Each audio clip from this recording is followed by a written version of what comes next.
মা বাবাকে না দেখলে সম্পত্তির ভাগ পাবে না, জানালো সুপ্রিম কোর্ট। বৃদ্ধ মা বাবাকে দেখাশোনা না করলে ছেলেমেয়ের কোনো অধিকার নেই তাদের বাড়ি বা সম্পত্তিতে, এমনই কড়া বার্তা দিল সুপ্রিম কোর্ট।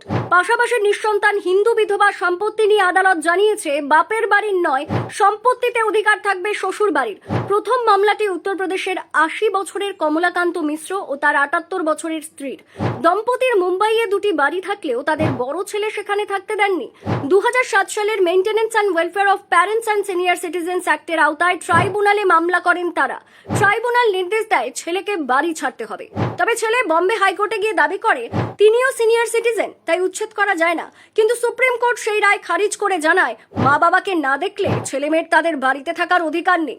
বিচারপতি বিক্রম নাথ ও বিচারপতি সন্দীপ মেহতার বেঞ্চ স্পষ্ট জানায় মা বাবাকে না দেখলে তাদের সম্পত্তিতে সন্তানদের কোনো অধিকার নেই। মা বাবা চাইলে ছেলে মেয়েকে বাড়ি থেকে বের করে দিতে পারেন। এই সংক্রান্ত রায় দেওয়ার পূর্ণ ক্ষমতা ট্রাইব্যুনালেরই আছে। আদালতের নির্দেশ ৩০শে নভেম্বরের মধ্যে ওই ছেলেকে বাড়ি ছেড়ে দিতে হবে এবং সে বিষয়ে হলফনামা জমা দিতে হবে। শীর্ষ আদালতের পর্যবেক্ষণ এই রায় সমাজে এক গুরুত্বপূর্ণ বার্তা দেবে। অন্যদিকে আরেক মামলায় সুপ্রিম কোর্ট জানিয়েছে নিঃসন্তান হিন্দু বিধবার সম্পত্তিতে বাপের বাড়ি নয়, শ্বশুর বাড়িরই অধিকার থাকবে। মামলার পটভূমি: কোভিডে অল্প বয়সে মৃত্যু হয় এক দম্পতির। তাদের কোনো সন্তান ছিল না। এরপর সম্পত্তি দাবি করেন মহিলার মা। অন্যদিকে দাবি তোলে শ্বশুর বাড়িও। হিন্দু উত্তরাধিকার আইন ১৯৫৬ অনুযায়ী নিঃসন্তান বিধবার মৃত্যুর পর সম্পত্তি যায় স্বামীর পরিবারের কাছে।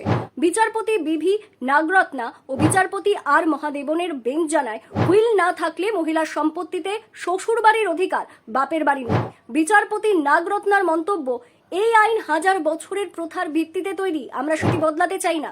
তবে আইনজীবী মহলের একাংশের মতে গোত্র বদল বা ধর্মীয় রীতি আইনি যুক্তিতে আসা ঠিক নয়। স্ত্রী ধনী স্বামীরও অধিকার নেই, তাই শ্বশুরবাড়ি কিভাবে অধিকারী হতে পারে তা নিয়েও প্রশ্ন উঠেছে। এই মামলার পরবর্তী শুনানি ১১ই নভেম্বর।